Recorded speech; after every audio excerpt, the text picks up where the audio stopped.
Bonjour mesdames et messieurs. Ce message est spécialement adressé au président de la République, son Excellence Brice Clotaire Oligui Nguema, monsieur le général, au Premier ministre, monsieur Raymond Donsima, aux membres parlementaires et au président de la Cour constitutionnelle.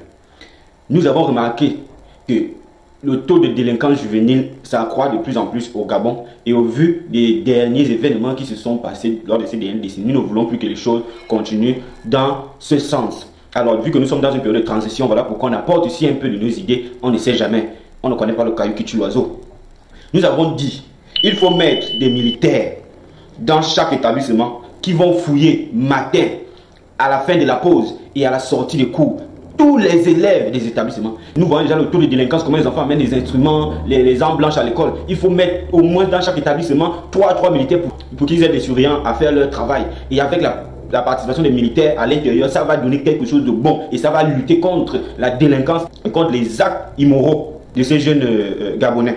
Il faut faire périodiquement des examens à tous les jeunes du pays pour voir qui consomme et qui ne consomme pas la drogue. Lorsqu'à la fin de ces examens, lorsqu'on regarde les résultats et qu'il y a dans votre sang une consommation de drogue, on vous corrige et on vous amène dans un centre de désintoxication. Ouvrir des écoles de formation obligatoires pour tous les jeunes détenus, les écoles techniques dans les prisons, pour qu'une fois ils sortent de là, ils aient une occupation et quittent la rue. Revoir les lois sur les peines, les délits et les crimes. Parce qu'il y a beaucoup qui sont là, ils se disent après voler, après faire tel truc, il va aller directement faire 2 mois, 6 mois en prison. Il faut doubler, voire même tripler les peines.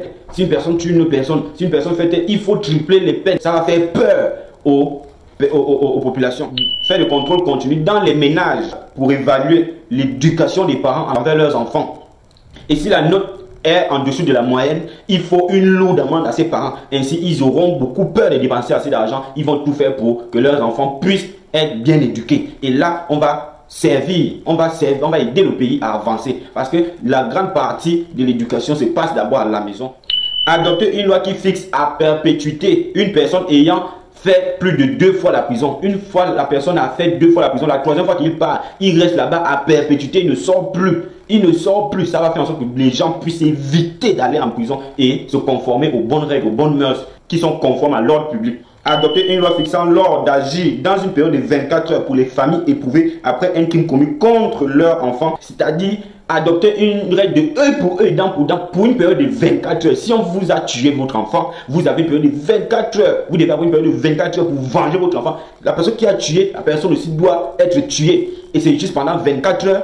Et excéder cette date, là, on peut remettre ça au niveau des forces de l'ordre pour gérer. On remet ça au maître de l'État. Ça va faire en sorte que les gens puissent avoir peur de tuer une personne. Parce que si je tue là, on va aussi chercher à me tuer. Voilà. Mettre un accent prioritaire sur l'enseignement technique au même titre que celui de l'enseignement général. C'est-à-dire ouvrir des écoles dans tout l'étendue du territoire pour l'enseignement technique comme on a l'enseignement général là. Parce que ce n'est pas tout le monde qui accepte de faire les grandes études. Ce n'est pas tout le monde qui a les moyens de faire les longues études. Alors que l'enseignement technique, c'est à peine vous faites quelques petits trucs, vous avez un petit métier à faire. Nous avons aussi dit qu'il faut adopter une loi qui permet à tous les Gabonais d'agir en père de famille, en surveillant, en corrigeant les enfants gabonais quand ils observent une mauvaise conduite ou un comportement antisocial dans les rues non conforme aux bonnes mœurs. Corriger ou amener au commissariat tous ces enfants qui, aux heures des cours, traînent dans les rues sans justification normale. Il faut donner l'autorisation à tous les Gabonais d'agir lorsqu'ils voient un mauvais comportement de l'enfant. Pas les choses qu'on dit toujours que oh non, c'est l'enfant de tel, je ne peux pas toucher.